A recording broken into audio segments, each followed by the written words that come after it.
కేసీఆర్ జాతిపిత ఎలా అవుతారని మంత్రి కోమటిరెడ్డి వెంకటరెడ్డి ప్రశ్నించారు. రాష్ట్ర సాధన కోసం ప్రాణాలు కోల్పోయిన వారే జాతిపితలని, ఎన్నికల కలెక్షన్లు చేసిన కేసీఆర్ కు ఆ హోదా ఎలా వస్తుందన్నారు. మేడ్చల్ నియోజకవర్గం మూడుచింతలపల్లి అలియాబాద్ మున్సిపాలిటీలో కాంగ్రెస్ ఎన్నికల ప్రచార సభల్లో ఆయన మాట్లాడారు. 10 ఏళ్లు సీఎంగా ఉన్న కేసీఆర్ మూడుచింతలపల్లి సమస్యలు పరిష్కరించలేదని, సొంత కూతురికే న్యాయం చేయలేకపోయారని విమర్శించారు. కవిత రోజు సంచలన విషయాలు బయట పెడుతోందని ఎద్దేవా చేశారు. పేదలకు సన్నబియ్యం, ఇందిరమ్మ ఇల్లు, కొత్త రేషన్ కార్డులు ఇవ్వాలనే ఆలోచన కేసీఆర్ కు రాలేదన్నారు. సీఎం రేవంత్ రెడ్డి నేతృత్వంలో కాంగ్రెస్ ప్రభుత్వం 200 యూనిట్ల ఉచిత కరెంట్, మహిళలకు ఆర్టీసీ ఉచిత ప్రయాణం వంటి పథకాలు అమలు చేస్తోందని తెలిపారు. 3 మున్సిపాలిటీలకు 100 కోట్ల నిధులు విడుదల చేస్తానని హామీ ఇచ్చారు. బీఆర్ఎస్ డబ్బులు తీసుకొని కాంగ్రెస్ కు ఓటేసి పార్టీ జెండా ఎగరవేయాలని ప్రజలను కోరారు.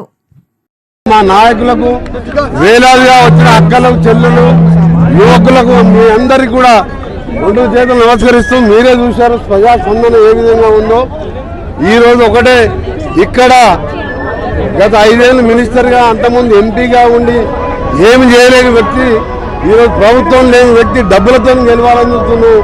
మేము ఈ రోజు ఒకటే చెప్తున్నాం, గౌరవ ముఖ్యమంత్రి గతంలో ప్రాతినిధ్యం పార్లమెంట్ సభ్యునిగా, ఒక సీనియర్ మినిస్టర్గా, పక్క జిల్లా అయిన భువనగిరిలో గతంలో ఎంపీగా ఉన్న వ్యక్తిగా, తెలంగాణ ఉద్యమకారునిగా మీ అందరికీ మాటిస్తున్నా, ఈ 3 మున్సిపల్ చైర్మన్ గెలవండి.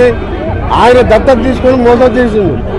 నల్గొండ కూడా ఒకసారి దత్తత తీసుకుని నన్ను 5వ ఓడగొడితే 6వ భువనగిరిలో గెలిపించింది. దత్తత తీసుకొని మోసం చేయడం కేసీఆర్ అలవాటు, కానీ మాకు అలవాటు లేదు. ఇది దత్తత కూడా కాదు, నా బాధ్యతగా గతంలో ముఖ్యమంత్రి గారు ప్రాతినిధ్యం కాన్ఫరెన్స్ కాబట్టి ఇక్కడ జిల్లా కాంగ్రెస్ ఇన్ఛార్జ్ వజ్రేష్ యాదవ్ గారు నాయకత్వంలో ప్రతి సమస్యని పట్టుదలతో సెక్రటేరియట్లో 3 మున్సిపల్ చైర్మన్లు మా ఇన్ఛార్జ్ గారు నా దగ్గరికి వస్తారు. ఈ రోడ్లు చెప్పిన కొన్ని బ్రిడ్జులు, మూడుచింతలపల్లి, నాగిశెట్టిపల్లి కానీ, ఇంకా కన్జర్వేషన్ జోన్ తీసేయడం కానీ, ప్రతి విషయంతో పాటు ప్రతి మున్సిపాలిటీకి 50 కోట్ల రూపాయలు ఇచ్చి గ్రామీణ ప్రాంతాలలో కలిపిరు. ఎక్కడ అండర్ గ్రౌండ్ డ్రైనేజ్, సీసీ రోడ్లు లేవు. ఆయన గజ్వేలు, సిద్దిపేట, సిరిసిల్ల డెవలప్ చేసుకుని తప్ప తెలంగాణ ఎక్కడ డెవలప్ కాలే. దత్తత తీసుకున్న మూడుచింతలపల్లి మర్చిపోయిండు ఆయన. అలాంటి వాళ్ళు చేసి చూపిస్తా. ఒక 6 నెలలలోపే నేను చెప్పిన మాటలు, మీరు చెప్పిన సమస్యలు అన్నీ కూడా నాకు ఒక నిమిషంలోనే అర్థమవుతాయి. ఎందుకంటే 30 ఏళ్ళు ఎమ్మెల్యేగా, ఎంపీగా, 2 సార్లు మినిస్టర్గా ఉన్న వ్యక్తిగా, తెలంగాణ ఉద్యమకారునిగా, జాతిపిత అని ఆయన చెప్పుకుంటుండు.